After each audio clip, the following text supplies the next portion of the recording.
Hello, good day everyone. ఇవాళ మనము allergy అనే విషయం మీద చిన్న డిస్కషన్ చేద్దాం. అసలు ఎలర్జీ అంటే ఏంటి, ఇది మిగతా ఇతరితర మెడికల్ ఫీల్డ్స్తో కంపేర్ చేస్తే ఇది ఎలా డిఫరెంట్గా ఉంటుంది అని.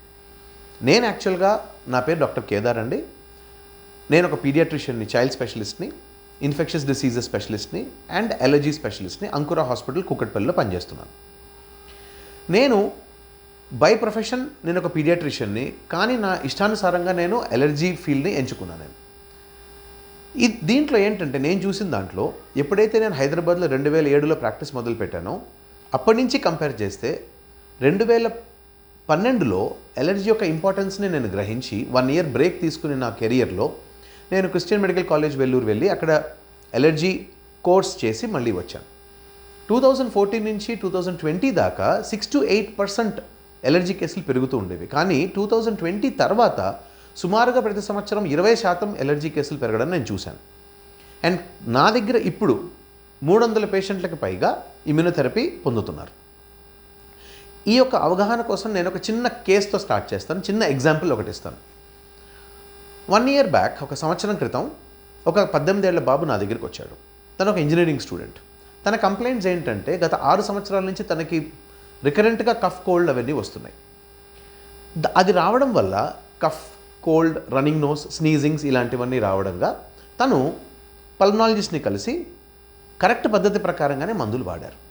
వాడిన తర్వాత కూడా 6 నెలలు కోర్స్ వాడి ఆపంగానే తనకి సిమ్టమ్స్ మళ్ళీ రిపీట్ అయినాయి. కోర్స్ వాడుతున్నప్పుడైతే ఏ ప్రాబ్లం లేదు, కానీ కోర్స్ అయిపోయిన తర్వాత మళ్ళీ సిమ్టమ్స్ అనేవి రిపీట్ అయినాయి. అది ఎందుకు అని చెప్పి మళ్ళీ పల్మనాలజిస్ట్ దగ్గరికి వెళ్ళారు. మళ్ళీ వెళ్ళిన తర్వాత మళ్ళీ ఇన్వెస్టిగేషన్స్ అన్నీ చేసి pulmonary function test, allergy testing అన్నీ చేసిన తర్వాత మళ్ళీ కోర్స్ మొదలు పెట్టడం జరిగింది. మొదలుపెట్టి 1 ఇయర్ ఈసారి వాడి ఆపేశారు. అప్పటికల్లా బాబుకి 14-15 సంవత్సరాలు వచ్చాయి.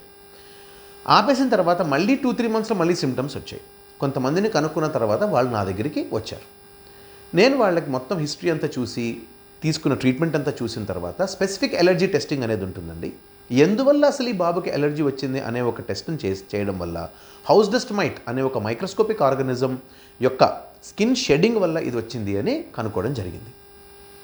దీని ద్వారా అప్పుడు నేను ఒక స్పెషల్ మెడిసిన్, ఇమ్యూనోథెరపీ అని ఉంటుందండి. ఇమ్యూనో మాడ్యులేటింగ్ థెరపీ అంటే మనది ఏదైతే ప్రతికాశక్తి ఉంటుందో ఆ ప్రతికాశక్తి ఇమ్యూనిటీని మాడిఫై చేసి ఈ ఎలర్జీ రాకుండా ప్రివెంట్ చేస్తాం.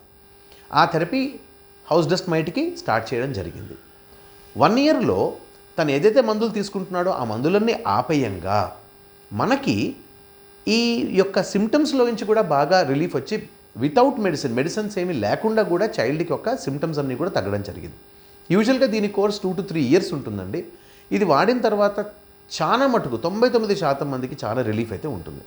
ప్రస్తుతానికి ఎవరైతే నా దగ్గర ఇమ్యూనోథెరపీ వాడుతున్నారో ఈ ఇమ్యూనోథెరపీ పేషెంట్స్ ఎవరికి కూడా సిమ్టమ్స్ మళ్ళీ రాలేదు. దీంట్లో మనం గ్రహించాల్సింది ఏంటంటే ఈ మొత్తం స్టోరీ విన్న తర్వాత లంగ్ కంప్లైంట్స్, దగ్గు, జలుబు తీవ్రంగా ఉన్నప్పుడు, రికరెంట్గా ఉన్నప్పుడు, మాటిమాటికి వస్తున్నప్పుడు పల్మనాలజిస్ట్ని కలవడం తప్పులేదు. అలాగే స్కిన్ ఎలర్జీస్ వచ్చినప్పుడు కూడా డెర్మటాలజిస్ట్ని కలవడం తప్పులేదు. కానీ వీటన్నిటిని కనెక్ట్ చేసే ఫీల్డ్ ఒకటి ఎలర్జీ అనేది ఉంటుంది అని మీరందరూ గ్రహించాలి. దీంట్లో ఏంటంటే ఎలర్జీని సిమ్టమ్స్ని ట్రీట్ చేయడం కాకుండా దాని మూల కారణం ఏంటో కనుక్కుని దాన్ని ట్రీట్ చేయడం జరుగుతుందండి. దీంట్లో ఏంటంటే మన అడ్వాంటేజ్ అసలు ఏంటి మూల కారణం, ఇమ్యూన్ సిస్టంలో ఎక్కడ తేడా జరిగింది అనేది దాన్ని మనం కంప్లీట్గా మనం ట్రీట్ చేసి వాడిని వేర్లతో పీకేస్తాం. దీనివల్ల ఫ్యూచర్లో ఇలాంటి ఎలర్జిక్ సిమ్టమ్స్ రాకుండా బాగా ప్రివెంట్ చేయొచ్చు. రెండో విషయానికి వస్తే ఇదే బాబుకి ఏంటంటే మనకి అదే హౌస్ డస్ట్ మైట్ ట్రీట్మెంట్ అవ్వకపోతే సిమ్టమ్స్ సంవత్సరానికి సిమ్టమ్స్ అనేవి పెరుగుతూ ఉంటాయి. తర్వాత చాలా తన క్వాలిటీ ఆఫ్ లైఫ్లో డిస్టర్బెన్స్ అనేది జరిగేది. సో నేను చెప్పొచ్చే మెసేజ్ ఏంటంటే ఈ వీడియో తర్వాత దయచేసి మీరందరూ కూడా ఎలర్జిక్ సిమ్టమ్స్ ఉంటే అది సిమ్టమ్ని ట్రీట్మెంటే కాకుండా దీని మూల కారణం ఏంటో కనుక్కుని దాన్ని ట్రీట్ చేయడం అనేది కరెక్ట్ పద్ధతి. Thank you.